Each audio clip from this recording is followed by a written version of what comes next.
Good morning बच्चों। आज हम व्याकरण का एक नया टॉपिक पढ़ने जा रहे हैं, अर्थ के आधार पर वाक्य के भेद।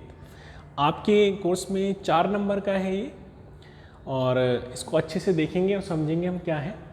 जैसे मैंने आपको बताया कि 4 नंबर का आएगा, तो इसके हमारे पास 8 भेद हैं। अर्थ के आधार पर वाक्य के 8 तरह के भेद हैं। कौन कौन से भेद हैं? यानी कि वाक्य हमारे सामने आते हैं तो वो 8 प्रकार के वाक्य होते हैं। अगर हम उनका अर्थ निकालें तो कैसे, देखते हैं। सबसे पहला भेद है हमारा विधानवाचक वाक्य। विधानवाचक, देखिए विधान मतलब एक ऐसा वाक्य, पहले परिभाषा देखते हैं, जिन वाक्यों में क्रिया के सामान्य रूप से होने या करने का बोध होता है। यानी विधानवाचक वाक्य वो है जिसमें काम आसानी से हो रहा है, एक बार में लगभग समझ के चलिए एक ही काम हो रहा है, सीधा सीधा काम हो रहा है आसानी से, कोई भी उसमें उलझन नहीं, कोई कठिनाई नहीं, कोई जटिलता नहीं है, तो वो क्या कहलाता है? हमारा सामान्य रूप से जैसे जनरली होता है वो हो रहा है, तो हमारा क्या कहलाता है? विधानवाचक। जैसे मम्मी खाना बना रही हैं, बच्चे खेल रहे हैं, मैं पढ़ा रहा हूँ, आप पढ़ रहे हैं, पंखा चल रहा है, इस तरीके के जो भी वाक्य हैं, जैसे रवि ने पूजा की, है ना, वो कान, इस तरीके के जितने वाक्य हैं, वो सोनू ऑफिस जाएगा, या हमने जो उदाहरण दिया देखिए मोहन कार्यालय जाएगा। तो ये सारे वाक्य के जो उदाहरण है किसके अंतर्गत आते हैं? ये आते हैं हमारे विधानवाचक वाक्य के अंतर्गत। ठीक है, ये हमारा पहला भेद है। दूसरा हमारा आता है निषेधवाचक वाक्य। निषेध मतलब नहीं, निषेध का मतलब नहीं। जब हम किसी चीज के लिए मना करते हैं, नहीं करते हैं, ना नुकर करने लग जाते हैं जिन वाक्यों में, वो कौन से वाक्य के भेद कहलाते हैं? निषेधवाचक के। जैसे देखिए उदाहरण के तौर पर देखिए, यहाँ लिखा है मैंने, जिन कार्य के न होने का बोध होता है। बोध मतलब पता चलता है, जिन वाक्यों की क्रियाओं द्वारा है, यानी क्रिया मतलब काम नहीं हो रहा, उसका हमें पता चलता है। अजय कानपुर नहीं गया, यहाँ पे जाना क्रिया है लेकिन वो नहीं गया, तो नहीं शब्द आ गया, यानी कि निषेधवाचक वाक्य है। वर्षा नहीं हुई, बारिश नहीं हुई, ये भी। मोनू की नौकरी नहीं लगी, है ना, या मैं नहीं आऊँगा, तुम नहीं जाओगे, है ना।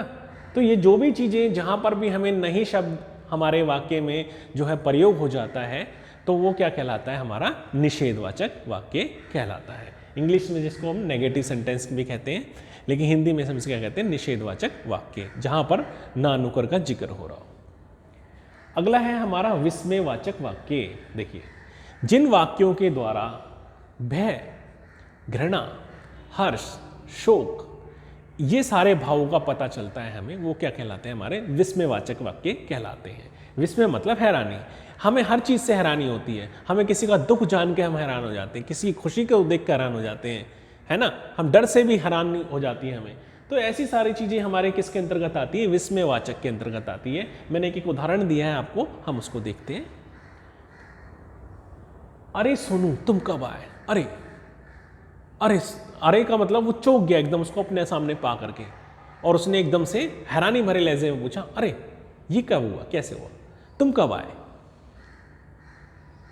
आगे वो देखिए खुशी से झूम उठा, वाह क्या बात है, छक्का मारा प्लेयर ने, किसी ने भी टीवी में देखा, वाह great shot, what A shot, कहते हैं ना, क्या मारा है, वाह क्या सुनाया है, एकदम से वाह वाह निकलती है, तो हम जो है हर्ष से भर जाते हैं। तो यहाँ पर भी जो है वो खुश है, खुशी से जो है वो यहाँ पे झूम रहा है, इसने बोला वाह क्या बात है। अगला है दुखी है। देखिए, हाय ये कैसे हुआ, किसी का एक्सीडेंट हो गया, किसी के साथ कोई दुर्घटना घट गई और आप उसके दुख में शरीक है, तो कहते हैं हाय बहुत बुरा हुआ, हे राम। ओह कहते हैं कि ओह माय गॉड, तो वो ओह शब्द जो निकलता है, ओह हिंदी में भी होता है, ओह ये कैसे, तो वो ओ के साथ भी जो है हमारा ये विस्मय सूचक निशान मिलेगा। आप इसको ध्यान से देखिए, ये जो है एक डंडा इसे लगेगा, मिलेगा ऐसे, और इसके नीचे एक जो है एक छोटी सी बिंदी लगी मिलेगी। ये देखिए यहाँ पर भी देखिए, ये यहाँ देखिए, यहाँ देखिए, तो जहाँ पर ये विस्मय सूचक निशान भी आपको दिखाई देगा, इससे भी आपको पता चलेगा कि ये विस्मयवाचक वाक्य है। और आपसे ऐसे ही पूछा जा सकता है कि आप जो है पेपर में आपको कहा जाए कि आप उदाहरण दीजिए विस्मयवाचक वाक्य का, तो आपको ये भी बताना है कि आपको जो है विस्मयवाचक का उदाहरण कैसे दिया जा सकता है। किसी हर्ष के बारे में, यानी अंदर की खुशी को जाहिर करते हुए, अंदर के दुख को जाहिर करते हुए ऐसा कोई वाक्य का उदाहरण आपको देना पड़े, तो वो भी आपको देना होगा। या आपको बताया घृणा, घृणा कैसे, कई बार हम कहते हैं छी बहुत गंदा है, उस छी के साथ भी हमारा ये निशान लग जाता है, छी ये बहुत गंदा है, कोई भी चीज़ होती है तो हम उसके आगे छी का मतलब ये हम घृणा कर रहे हैं उससे, ऐसे ही होता है ना, तो वो घृणित शब्द है इसलिए हम उसके लिए ऐसा करते हैं।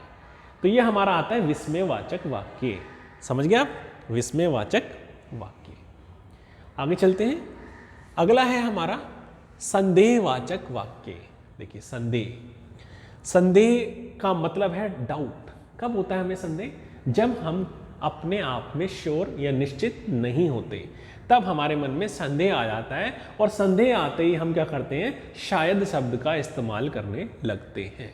शायद, हमारे आगे शायद शब्द जुड़ने लग जाता है, हमारी बात से पहले ऐसा हो जाता है।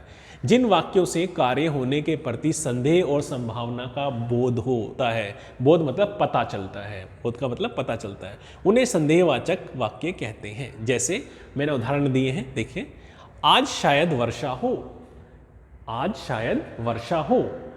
क्यों लग रहा है उसको? उसे लग रहा है, ऐसा संभावना हो सकती है, हो सकता है आकाश में बादल काले काले घिराए हो, मौसम ऐसा हो गया, अंधेरा अंधेरा सा हो गया, तो लग रहा हो बारिश आएगी यार शायद, लेकिन पक्का नहीं कह रहा कि आज बारिश होगी। अगर ये कहते हैं तो ये संदेहवाचक वाक्य नहीं है, लेकिन हम कहते हैं शायद बारिश होगी, तो ये क्या है, ये संदेहवाचक वाक्य हो जाता है।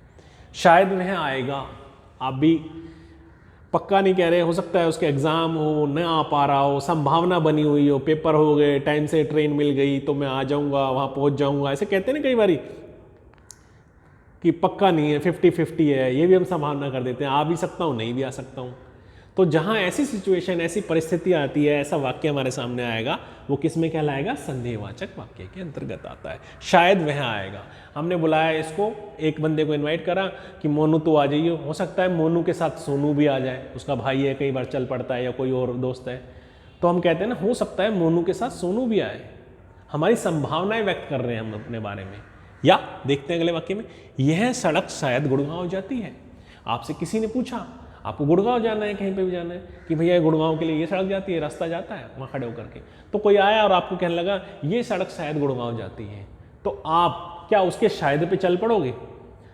बिल्कुल नहीं चलोगे। आप कोशिश करोगे एक दो बंदों से और पूछ लूँ, क्योंकि क्या पता उसने तो शायद कह दिया, क्योंकि वो अपने आप में निश्चित ही नहीं है, श्योर ही नहीं है। उसके श्योर ना होने पर आप 5-10 किलोमीटर आगे निकल जाओ, पता चले ये तो कहीं और जा रही है, वहाँ तो जाती नहीं है, वहाँ तो दूसरी सड़क जाती थी उधर वाली, तो क्या होगा, आपको वापस आना पड़ेगा, आपका टाइम भी खराब होगा, पेट्रोल भी।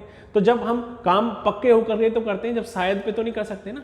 तो इसीलिए उसने तो अपनी मर्जी से कह दी है सड़क शायद गुड़गांव जाती है, क्योंकि उसको 50-50 चांस है, मन में ऐसा लग भी रहा है कि जाती है, नहीं भी जाती, लेकिन वो पूरी तरह उसके मन में संदेह है। तो संदेह है, इसलिए तो कौन सा वाक्य है, संदेहवाचक वाक्य।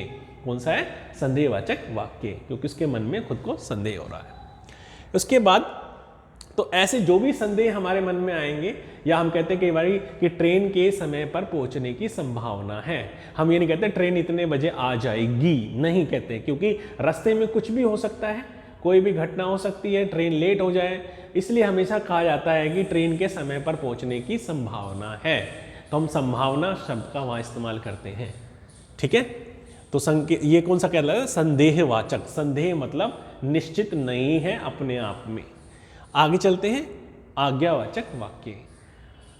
आज्ञावाचक वाक्यों के अंतर्गत हमारे पास क्या क्या आता है, आज्ञा देना, किसी से रिक्वेस्ट करना यानी प्रार्थना करना, निवेदन करना, अनुरोध करना, है ना, ये सारी चीजें किस में आती है, हमारे जो है आज्ञावाचक वाक्य के अंतर्गत आती है। जैसे हम कहते हैं लाइब्रेरी में शोर मत करो, या पुस्तकालय में बातचीत मत करो। पुस्तकालय एक ऐसी जगह है जहाँ सब लोग आराम से बैठकर स्टडी करते हैं, अध्ययन करते हैं, चिंतन करते हैं, मनन करते हैं, पिन ड्रॉप साइलेंस रहता है, आवाज़ बिल्कुल नहीं आती है वहाँ पर।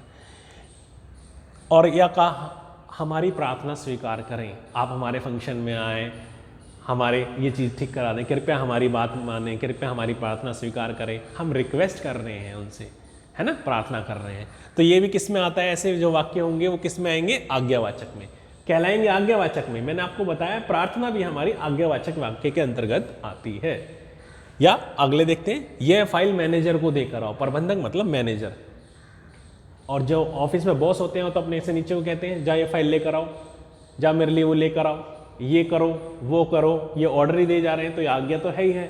इसके अलावा हमने किसी से प्रार्थना भी कर ली। आप भी स्कूल में प्रार्थना करते हैं, किससे करते हैं? जब आपको छुट्टी चाहिए होती है प्रिंसिपल को एप्लीकेशन लिख कर देते हैं ना, सेवा में श्रीमान प्रधानाचार्य जी सविनय निवेदन ये है कि आप निवेदन करते हैं। वहाँ पे भी आप प्रार्थना कर रहे हैं, रिक्वेस्ट कर रहे हैं कि मेरे को जो है कल से मुझे बुखार आ रहा है, मैं नहीं आ सकता स्कूल में, तो इस तरीके से मेरी प्रार्थना स्वीकार करें, मेरी 2 दिन की छुट्टी दें या जो भी करें। तो यहाँ पर भी जो आपकी वो चीज़ आती है, किस में आती है? वो आज्ञावाचक वाक्य के अंतर्गत आ जाती है। तो ऐसी कोई भी चीज़ जिसमें हम प्रार्थना कर रहे हैं, जिसमें हम निवेदन कर रहे हैं, अनुरोध कर रहे हैं, वो हमारी किस में आती है? सारी की सारी आज्ञावाचक वाक्य के अंतर्गत आती है। अगला है हमारा संकेतवाचक वाक्य। इसको भी बड़े ध्यान से देखना है आपको, बच्चे थोड़ा कंफ्यूज हो जाते हैं, देखना इन दोनों में। जिन वाक्यों से क्रिया के विषय में शर्त का बोध होता है। शर्त का मतलब देखिए, ऐसे सेंटेंस आएंगे जिनके साथ कंडीशन अप्लाई होगी, कंडीशन जुड़ी हुई होगी। शर्त का मतलब ये देखिए, यदि सोनू कहेगा तो मैं जाऊंगा। उसने शर्त रख दी है ना अपनी तरफ से, मेरी शर्त यही है भाई, सोनू कहेगा तो मैं जाऊंगा, नहीं तो नहीं जाऊंगा। शर्त मतलब अपनी कंडीशन लगा दी है उसने, मैं तभी जाऊंगा जब सोनू कहेगा, ऐसे वैसे नहीं जा रहा मैं। या मैंने कह दिया तू गा, नहीं, इसके कहने से नहीं गाएगा, अजय कहेगा ना तो 1 मिनट में गा देगा, कहते हैं ना कई बारी, वो कहेगा तो गा देगा। यानी उसने शर्त रख दी है अजय के कहने की, यानी उसका गाने का काम कब पूरा होगा? जब अजय कहेगा, वरना वो नहीं गाएगा। तो उसके बात मानता है क्योंकि। तो यहां पर जो है शर्त रख दी है। अगली विषय में क्या शर्त है? पैसे होते तो किताब खरीद लेता। यानी कि कहा तो गया उससे किताब खरीद लो, तो उसने क्या कहा? पैसे होते तो खरीद लेता। यानी उसने कंडीशन लगी, खरीदने के साथ क्या कंडीशन लगी हुई? पैसे की। खरीदेगा तो तभी ना आदमी जब पैसे होंगे, तो खरीदने की क्रिया तभी पूरी होगी हमारी, काम कभी पूरा होगा जब हमारे पास पैसे होंगे। तो यहाँ उसके साथ शर्त लगी हुई है पैसों का होना, है ना। और एक होता है अपनी मर्जी से भी, कई बार क्या होता है बच्चे शर्त धर देते हैं घर में, मम्मी 10 रुपये देगी तो मैं जाऊँगा वहाँ, मैं नहीं जा रहा, नहीं तो ये तब काम पूरा करूँगा जब पहले मुझे 5 रुपये मिल जाएंगे, या मेरी साइकिल ला के दोगे तो ही मैं ये सब करूँगा। तो क्या होता है, आप भी क्या करते हो? अपनी कंडीशन अप्लाई कर देते हो घर वालों पे, कर देते हो ना किसी चीज़ की जिद करने के लिए। वो आपसे कुछ भी काम कहेंगे, आप पहले अपनी शर्त रख दोगे, रख देते हो ना अपनी शर्त, ये होगा पूरा तभी होगा, फरमाइश कर दिया आपने। तो ये शर्त वाले ये संकेत, आप संकेत का मतलब इसलिए आपने वो संकेत दे दिया कि भैया तू मेरे ये काम पूरा कर दे, तब मेरा ये काम पूरा हो जाएगा, यानी उससे पहले वो काम पूरा नहीं होगा। यानी वो कहना चाह रहा है पैसे दे देते तो मैं किताब खरीद लेता। और जैसे क्या कहते हैं शर्त, हम एक बार वाक्य में कई बार हम ये बात कहते हैं कि मेहनत करते तो पास हो जाते, या मेहनत करोगे तो पास हो जाओगे। यानी पास होने के साथ कौन सी शर्त जुड़ी हुई है? मेहनत करना, है ना। पास होने के लिए क्या जुड़ा हुआ? मेहनत करना। जब मेहनत ही नहीं करोगे तो फिर कैसे होगे? नहीं हो सकते। तो पास होने के साथ शर्त जुड़ी हुई है मेहनत करने की। तो इस तरीके से कोई भी चीज़ जो इसमें हमें संकेत मिल रहा है, इशारा मिल रहा है, उसके साथ हमारी कोई ना कोई शर्त लगी हुई है। शर्त लगी हुई का मतलब शर्त निर्धारित है, जब यही काम पूरा होगा तभी अगला काम पूरा होगा, नहीं तो वो काम पूरा नहीं हो सकता। वो तभी पूरा हो सकता है जब ये चीज़ होगी। ठीक है, ये हमारा क्या कहलाएगा? संकेतवाचक वाक्य कहलाता है। अगला है हमारा इच्छावाचक वाक्य। जिन वाक्यों से इच्छा या कामना करने का बोध होता है। इच्छाएं, हमारे मन में इच्छाएं होती है ना बहुत सारी, काश मुझे गाड़ी मिल जाए, काश मेरा बंगला होता, ये हमारी इच्छाएं हैं। ये काश वाली इच्छाएं भी जो है हमारी किसके अंतर्गत आती है? इसके अंतर्गत आती है। और हम एक इच्छा है वो भी होती है जो दूसरों के लिए बधाइयाँ देते हैं, पुरस्कार मिला, मैनी मैनी कॉन्ग्रेचुलेशन इंग्लिश में कहते हैं ना, या हिंदी में कहते हैं जन्मदिन की हार्दिक शुभकामनाएं, ढेरों शुभकामनाएं, बधाई लो, है ना, आपका बेटा बहुत अच्छा खेला, आपको बहुत बहुत बधाई, ऐसा हुआ वैसा हुआ। तो हम बधाइयाँ भी देते हैं, उस तरीके से देते हैं ना। और या आप बीमार थे, आप जल्दी से जल्दी स्वस्थ हो जाएं, आप ठीक हो जाएं, हॉस्पिटल से जल्दी घर वापस लौट कर आएँ, ऐसा है ना। हमारी इच्छाएं हैं सारी की सारी, जो हमारी किस में आती हैं? इच्छावाचक वाक्य के अंतर्गत आती है। किस में आती है? इच्छावाचक। तो इच्छाएं हमारी बुरी भी हो सकती हैं, अच्छी भी हो सकती हैं, वो एक अलग विषय है, लेकिन इच्छा जैसी भी होगी इच्छा, वो किस में आएगी? इच्छावाचक वाक्य के अंतर्गत आ जाएगी। ठीक है।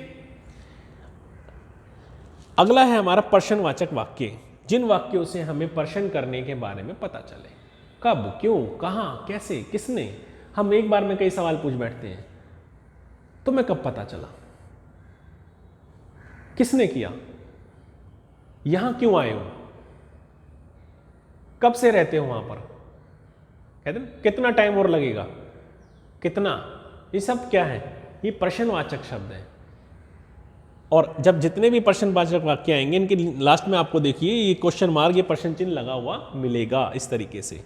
तो यहाँ पर देखते हैं, तुम्हें कब पता चला, यहाँ क्यों आए हो, यह किसने किया, क्यों किया, किसके लिए किया, कैसे किया, है ना। ऐसे जितने भी सवाल हमारे आते हैं, प्रश्न हम करते हैं, वो क्या कहलाते हैं, हमारे प्रश्नवाचक वाक्य। तो एक बार आपको मैं फिर से एक बार पुनरावृत्ति करा देता हूँ, देखिए फिर से रिवाइज करा देता हूँ क्या है।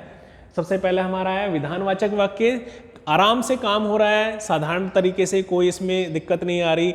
को मैंने जैसे आपको बताया कि बच्चे खेल रहे हैं, हम पढ़ रहे हैं, तुम सुन रहे हो, वह जा रहा है, वह आएगा, वह कानपुर चला गया, वह दिल्ली रहता है, जो भी ऐसे तरीके के वाक्य, सामान्य वाक्य, जो सामान्य क्रिया हो रही है उसमें सामान्य रूप से, वो क्या कहलाती है, हमारी विधानवाचक जो है वो वाक्य के अंतर्गत आते हैं। दूसरा निषेधवाचक, जिन भी काम में जो भी क्रिया हो रही है उसमें ना नुकर हो रही है, नहीं शब्द का इस्तेमाल किया जा रहा है, वो क्या कहलाती है, निषेधवाचक वाक्य। शोर मत, यहाँ क्या कहते हैं कि यहाँ बैठना मना है, ठीक है, वह नहीं गया, यहाँ और इस तरीके से वर्षा नहीं हुई, तुम नहीं आओगे, तुम्हें नहीं जवाब पता, या नहीं शब्द जहाँ भी हमें इस्तेमाल हो रहा है वो हम क्या कहते हैं, मोनू की नौकरी नहीं लगी, है ना, सोनू नहीं पढ़ता, जहाँ पे भी नहीं वाले शब्द आ जाते हैं वो क्या कहलाते हैं, हमारे निषेधात्मक वाक्य। इसके बाद है विस्मयवाचक, विस्मय मतलब हैरानी, जैसे मैंने आपको बताया कि हमें किसी के दुख से भी हैरानी होती है, हम वैसे भी हैरान हो जाते हैं, उसका इतना अथाह दुख देख करके भी जो है आश्चर्यचकित हो गए, ये ऐसे वाक्य हमें दिखाई देंगे। अरे यहाँ कैसे, कई बार पूछते हैं अरे यहाँ कैसे, एकदम सडनली देख लिया किसी को तो कहता है यहाँ मेरा भी कुछ घर है या कुछ बाहर है। तो इस तरीके से हम अगर उससे ये सवाल करते हैं और चौंक जाते हैं तो जो है हमारा ये निशान भी आपको दिखाई देगा अरे के साथ, ये है विस्मय बोधक चिन्ह हमारा। और इसी तरीके से वाह, हम बहुत खुश हुए तो हम वाह वाह करने के बाद में कह रहे हैं, बहुत दुखी हैं तो ओह हाय, और इस तरह का निशान हमें फिर से दिखाई देगा। और ये वाक्य किस में आते हैं, हमारे विस्मयवाचक में। फिर है संदेहवाचक, आपको बता ही दिया कि जहाँ पे भी शायद का आ गया हिसाब किताब, शायद शायद शायद शायद शायद, यानी कि शायद ये हो सकता है, शायद मैं आऊँ, शायद मैं ना आऊँ, शायद ऐसे शायद वैसे होता है ना। तो जहाँ हम श्योर नहीं हैं, निश्चित नहीं है, हम शायद वह शब्द का इस्तेमाल कर देते हैं, ऐसे वाक्य कहलाते हैं संदेह। हमें खुद को संदेह है, खुद के ऊपर संदेह है, दूसरों की बात करके, इसलिए जो है संदेहवाचक वाक्य के अंतर्गत ये आते हैं, ठीक है। अगला फिर है आज्ञावाचक, मैंने आपको बताया, चाहे हम उसको ऑर्डर दे रहे हैं, आज्ञा दे रहे हैं, या हमसे रिक्वेस्ट कर रहे हैं, प्रार्थना कर रहे हैं, निवेदन कर रहे हैं, अनुरोध कर रहे हैं, कुछ भी कर रहे हैं कि भाई ये काम हो जाए इस तरीके से, तो ये सब कुछ किस में आता है, आज्ञावाचक वाक्य के अंतर्गत आता है। अगला है हमारा संकेतवाचक, कि मैंने आपको बता दिया, इसके विषय में शर्त का बोध होता है, पहले ये काम होगा तभी ये होगा, या ये काम ऐसे पूरा होगा, हम उसे इशारा देना चाह रहे हैं, ठीक है। राशन खरीद लेता, पैसे होते तो राशन खरीद लेता, है ना। तो यानी कि राशन खरीदने के साथ क्या चीज़ चाहिए, पैसे चाहिए, पैसे ही नहीं तो कहाँ से खरीदूं, तो शर्त है पैसा होना चाहिए। तो इसी तरीके से खरीदने का काम पूरा हो रहा है पैसे होने से, या वो कहेगा तो ऐसा होगा, नहीं तो नहीं होगा। तो ये सारी चीज़ें हमारे किस में आती हैं, संकेतवाचक वाक्य के अंतर्गत। इच्छावाचक वाक्यों से हमें बताया, इच्छा या कामना करते हैं, किसी के प्रति हमारे मन में अच्छी इच्छाएं हैं, किसी के प्रति बुरी इच्छा भी होती है, जलने वाली भी होती है, जेलेसी भी होती है, सब कुछ होता है। तो ये भी सारी चीज़ें हमारी आती है किसके अंतर्गत, इच्छावाचक वाक्य के अंतर्गत आती है। किसी को जन्मदिन पर बधाई दे रहे हैं, किसी को आशीर्वाद दे रहे हैं, है ना, कुछ अपनी ऐसी इच्छाएं भी जाहिर कर रहे हैं जो पूरी नहीं हो सकी, काश मैं भी ऐसा कर पाता, काश ये हो जाता, काश वैसा होता। ये भी सारी इच्छाएं हमारे मन की हैं जो पूरी नहीं हुई, इनके आगे काश लग जाता है। तो ये सारी चीज़ें किस में आती है, इच्छावाचक में आती है। इसके बाद है हमारा प्रश्नवाचक, ये अभी मैंने आपको अच्छे से समझा ही दिया, कब, क्यों, कहाँ और कैसे, किसने। ये जितने भी ऐसे सवाल पैदा होते हैं जिनसे सवाल करने का बोध होता है, ये हमारे प्रश्नवाचक वाक्य कहलाते हैं। तो आज हमने जो है अर्थ के आधार पर वाक्य के भेद पढ़े, 8 भेद हैं। आप इनको अच्छे से रिवाइज करें, इनके उदाहरण अपनी जो है कॉपी में लिखें, और अगर फिर भी कोई दिक्कत है तो आप मेरे से फिर से पूछें। अगले टॉपिक के साथ फिर मिलेंगे अगली वीडियो में, तब तक के लिए धन्यवाद।